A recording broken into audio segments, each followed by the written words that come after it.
Wife का dependent card बनवाया है? नहीं बनवाए। एक आध 2% है जो बनवाए। अब उसके नुकसान क्या है नहीं बनवाए हैं तो, और बनवाने से फायदा क्या है? दोनों चीज बताना जरूरी है ना। ये वाइफ का डिपेंडेंट कार्ड बनाने का मकसद ये है, 2 साल से बनना शुरू हुआ है और कहते हैं वो शब्दों का उपयोग नहीं करना चाहिए जो जायज ना हो, और खुदा ने खास्ता हम लोग अमृत को पी के आगे है ना।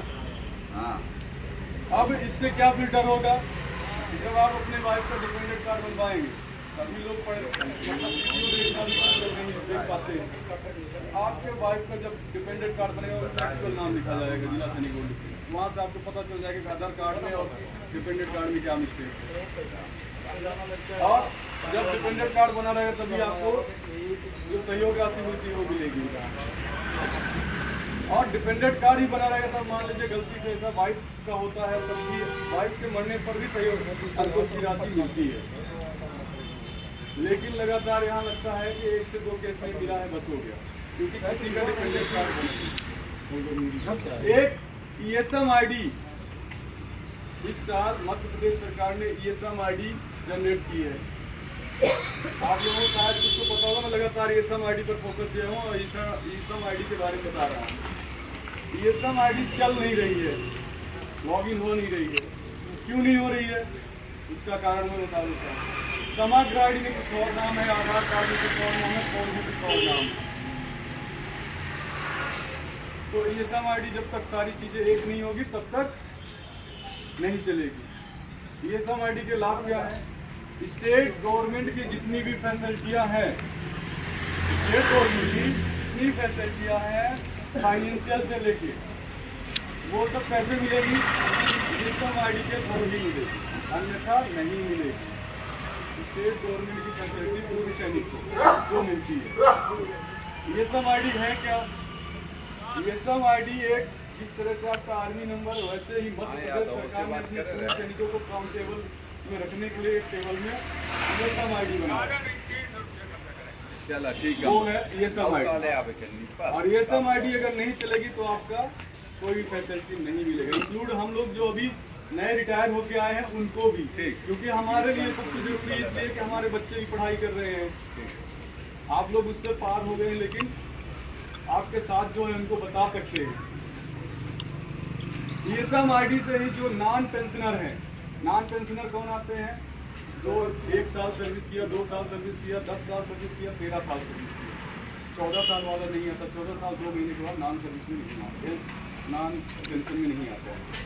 और उन्होंने डिस्चार्ज रिटायरमेंट लिया, छोड़ के आए वो नहीं, जो डिस्चार्ज हुए उनको भी कुछ सहायता राशि मिलती है, तो उनको भी इसी से पैसा मिलेगा। क्योंकि केंद्र की जो वेबसाइट है जिसको KSB बोलते हैं, केंद्र की जो वेबसाइट है KSB बोलते हैं, वो पूर्ण रूप से बंद है। उसके बंद होने से बहुत नुकसान हुआ है, किसी का क्लेम नहीं हो रहा है। उसके बाद पेंशन से आने के बाद भी आप लोग अगर डिसेबल हो रहे हैं तो उसका कैसे पैसा लेंगे? उसका रेट तो आपसे आप पहले अपना डिसेबिलिटी का सर्टिफिकेट बनवाइए। कोई नहीं बनवा रहा है ना कोई लेता है। अभी मेरे को ये बात इसलिए याद है कि मैंने एक लड़के को बताया था, का पाँव हो गया था, तो मैंने बताया था आप रेड क्रॉस को बनवाओ, तो बनवा के लाए फिर मेरे को बताए बन गया। जब मेरे को याद आया मैं बोला ये चीज़ें बताना जरूरी है। तो ये सब चीज़ें आप लोग तभी आपको बेनिफिट मिलेगा। मिस मैच का आपको बहुत बड़ा नुकसान हो रहा है। Name mismatch, date of birth mismatch, SHS में ही देखते होंगे बहुत सारी दिक्कतें आ रही है ना। आप PPO उठाइए, अपनी PPO ऊपर से नीचे तक पढ़िए, कुछ भी ना पढ़िए तो कम से कम वाइफ का नाम जरूर पढ़िए और आधार कार्ड रखिए। 2 चीज को मिला के रखिए, आपका डाटा बिल्कुल करेक्ट हो। समग्र ID से KYC अत्यंत जरूरी है, सभी लोग करके रखिए।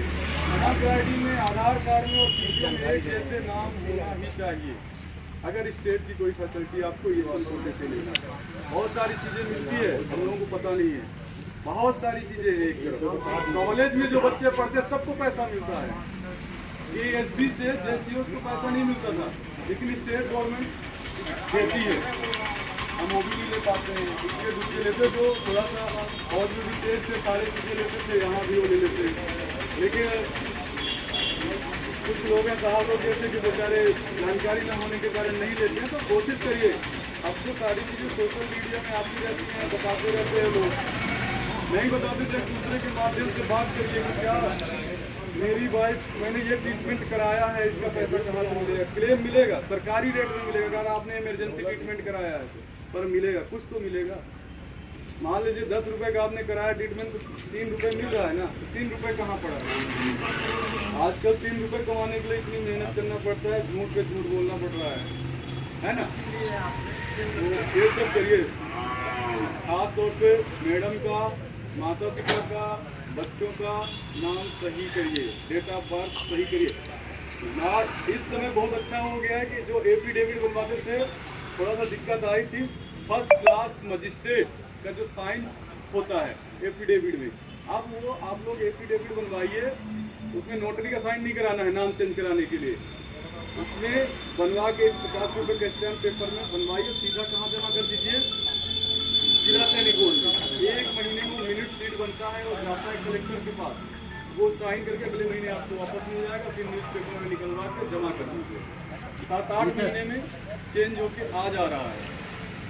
तो जहाँ परेशानी उससे चलो 7-8 महीने में चेंज हो रहा है ना, करना चाहिए। डेट ऑफ बर्थ जिसका है उसके लिए बहुत और आसान हो गया, ना आपको न्यूज़पेपर में निकलवाना ना कुछ।